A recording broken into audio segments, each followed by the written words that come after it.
Alors aujourd'hui, on va plonger dans une vision du monde qui est radicalement différente de la nôtre. C'est celle du peuple Dogon du Mali qu'on explore grâce à une étude qui s'appelle le renard pâle.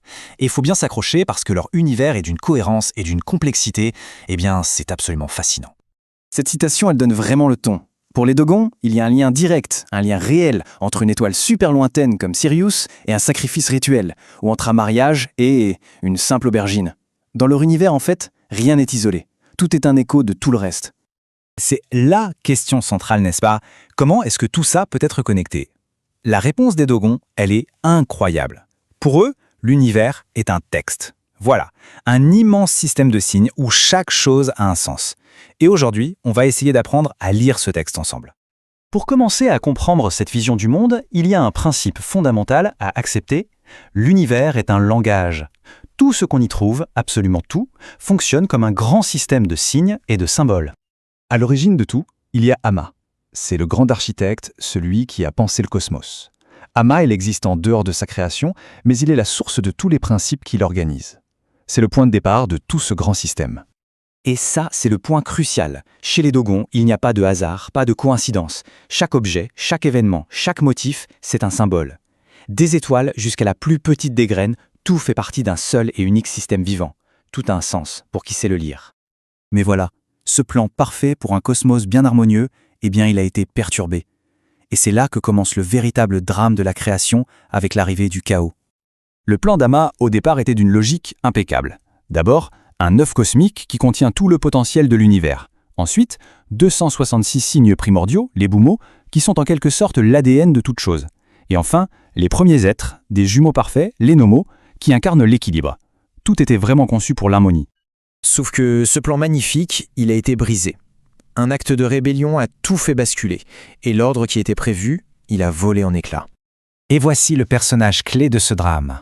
Ogo, le renard pâle. Son impatience, c'est elle qui est à l'origine de tout le désordre, de l'incomplétude, de l'impureté dans l'univers. Son acte solitaire a brisé l'équilibre fondamental de la gémellité, de la dualité.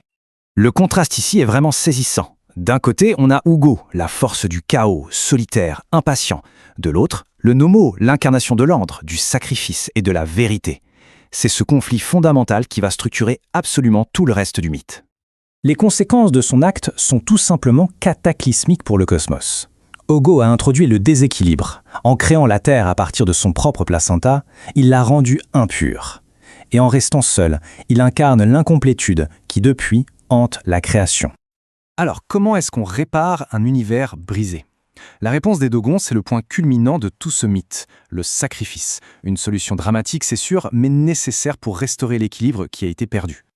L'impureté laissée par Ogo est tellement profonde qu'elle ne peut pas être effacée par des petites actions. Non, il faut un geste unique, un acte d'une puissance absolue.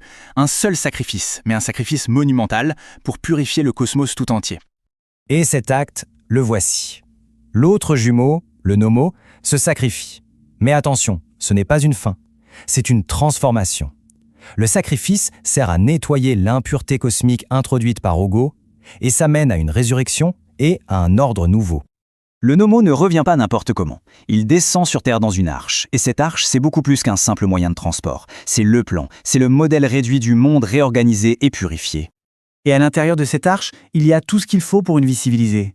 Les graines pour l'agriculture, les ancêtres de tous les êtres vivants, les savoir-faire techniques comme le tissage, et le plus important, la parole juste pour organiser la société. C'est littéralement la civilisation qui descend du ciel. Mais attention, ce drame cosmique, ce n'est pas juste une histoire abstraite, c'est quelque chose d'incroyablement concret qui se reflète dans chaque aspect de la vie quotidienne du peuple Dogon. Et là, on voit très bien comment ce mythe, ce n'est pas juste une belle histoire qu'on se raconte, pas du tout, c'est inscrit dans la réalité. La dispersion du corps du Nomo, ça donne la structure des clans. La révélation de la parole, c'est la raison d'être d'un festival immense qui a lieu tous les 60 ans. Et même un truc aussi simple que la forme d'un grenier, c'est un rappel permanent de l'arche et de l'ordre cosmique. Le mythe est vécu au quotidien. Cette dernière citation, c'est vraiment la clé de tout.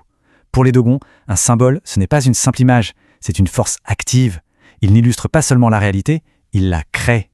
Et tout ça, ça nous amène à une dernière pensée. Cette analyse de la cosmologie Dogon, elle nous montre un monde où tout a un sens, où tout est un signe, dans un grand texte cohérent.